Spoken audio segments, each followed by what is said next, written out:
Et salut les mordus et bienvenue pour ce nouvel épisode. Bonjour Cyril au passage quand même. Salut, ça va? Ça va, je te remercie. Alors qu'est-ce que tu nous présentes de beau aujourd'hui? Alors écoute, aujourd'hui on va essayer de parler un petit peu des alternatives au top case. D'accord. Dans tout ce qui est bagagerie sur les motos, mais plutôt situé sur l'arrière de la moto Ok. et en différentes formes. Donc on a effectivement ce qui est très connu, ce qu'on appelle le porte-paquet tubulaire. Ok. Ensuite, on a ce qu'on appelle le mini rack. Donc, c'est un porte-paquet à la base qui vient se fixer dessus et on a cette petite plaque derrière.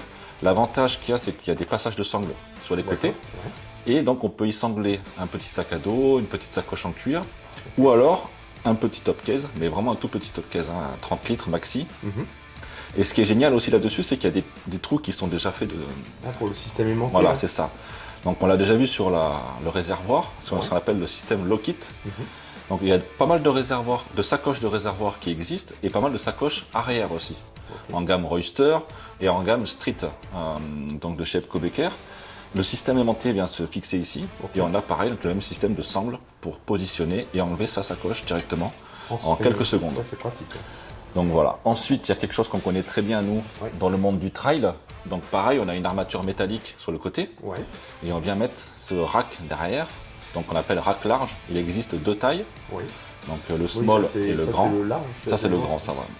Toi, tu as le petit sur la tienne, enfin small. Enfin, il y a 3-4 cm d'écart, c'est pas non plus monstrueux. Ça permet aussi d'affiner un peu le cul de ma moto, c'est bien. C'est ça. Donc ça, effectivement, très utilisé dans le mode off-road parce que ça nous permet d'avoir, pareil, des passages de sangle un peu partout et de pouvoir y mettre un gros sac polochon derrière, sanglé. Donc on utilise soit du Epco Becker, soit du Amphibious, effectivement, nous, assez régulièrement. Et ça bouge pas, quoi. C'est vrai que c'est pratique. Il y a des trous oblongs partout, ce qui peut être installé sur n'importe quelle moto. Donc soit sur nos supports à nous, soit sur quasiment n'importe quel support. Où derrière tu as des fixations, on peut se rapprocher dessus. Donc voilà, ça c'est vraiment la partie plutôt off-road.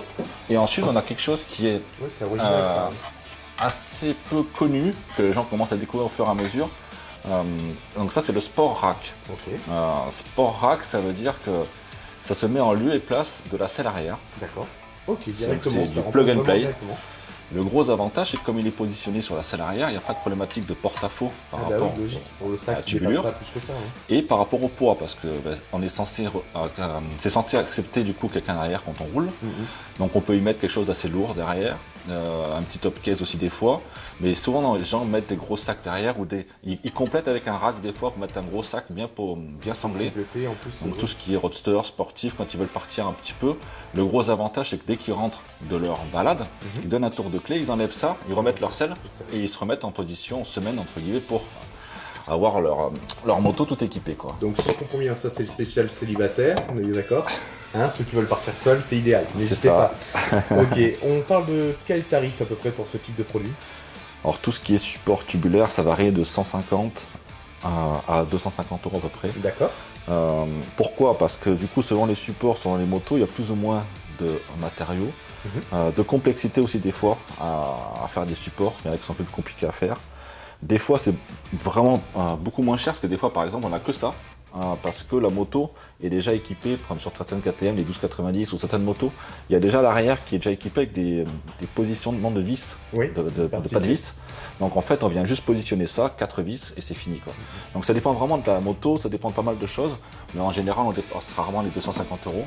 Et puis après, l'avantage dès qu'on a ce genre de produit, c'est qu'on peut y mettre soit de la bagagerie cuir, soit de la bagagerie souple, soit un peu n'importe quelle bagagerie avec quelques sangles. C'est le côté vraiment pratique et le côté qui s'adapte à tout type de moto, tout type de style. C'est ça. Bah écoute, super.